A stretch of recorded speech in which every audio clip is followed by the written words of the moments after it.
Salut, c'est l'heure des pronos extatiques de Pierrot, qui n'était pas bien extatique la semaine dernière. J'avoue que j'ai même pas compté, mais j'ai pas fait lourd vu que j'avais misé sur une journée avec plein de matchs nuls et qu'il n'y en a pas eu, tant que ça. 30e journée déjà de ce championnat qui va commencer ce soir par le derby Rennes-Nantes. Rennes qui a fauté à domicile contre Auxerre avant de gagner très largement au Havre. C'est une équipe assez illisible, les Rennais. Nantes aussi, Nantes ils sont capables de tout, surtout à l'extérieur et surtout dans les gros matchs. J'ai assez envie de dire match nul. Samedi, Paris Saint-Germain, Le Havre, le retour des héros, enfin, si on veut, d'Aston Villa. Bon, on peut supposer là aussi qu'on va avoir droit à une grosse rotation de la part de Luis Enrique. Mais bon, il y a tellement de marge entre Le Havre et le PSG que je ne peux vraiment voir autre chose qu'une victoire de Paris, en espérant que ceux qui auront du temps de jeu type Ramos montreront enfin quelque chose. À 19h, Monaco-Strasbourg, qui est le choc de cette journée entre le deuxième et le sixième. Strasbourg qui s'est fait rejoindre à la dernière seconde des arrêts de jeu contre Nice. Et c'est dommage parce que c'était un sacré coup qu'auraient fait les Alsaciens. Monaco qui a bien performé contre Marseille, qui a fait, après une première mi-temps assez neutre, qui a fait plutôt un bon match.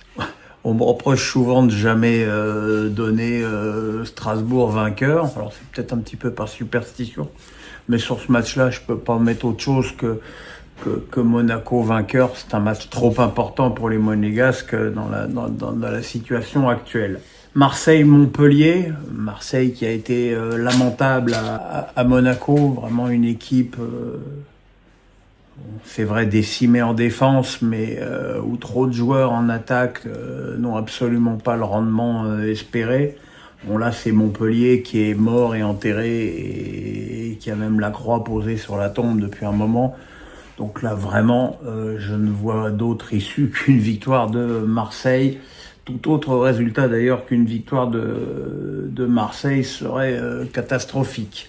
Dimanche, à 15h, Lille-Auxerre. Attention à ce match pour les Lillois qui ont gagné avec pas mal de réussite à Toulouse, parce qu'il a fallu que Chevalier et ses poteaux soient au top niveau. Auxerre qui est capable de, même s'ils ont un peu lourdement chuté, mais ils sont tombés sur une équipe de Lyon euphorique. Mais bon, leur dernier match à l'extérieur, je pense que du coup Lille devrait l'emporter malgré tout. Mais attention à Auxerre quand même. Nice-Angers. Nice qui a arraché un match nul un peu heureux à Strasbourg, parce qu'on ne peut pas dire que la prestation des Niçois ait été extrêmement convaincante. Angers qui a battu Montpellier et qui a pris 3 points très importants, mais qui est quand même pas dans une dynamique folle. Victoire de Nice. Brest-Lens.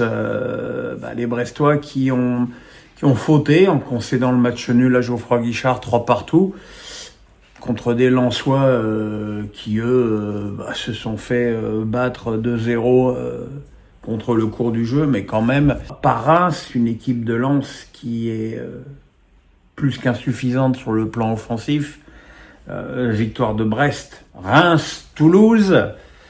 Un match où Reims doit confirmer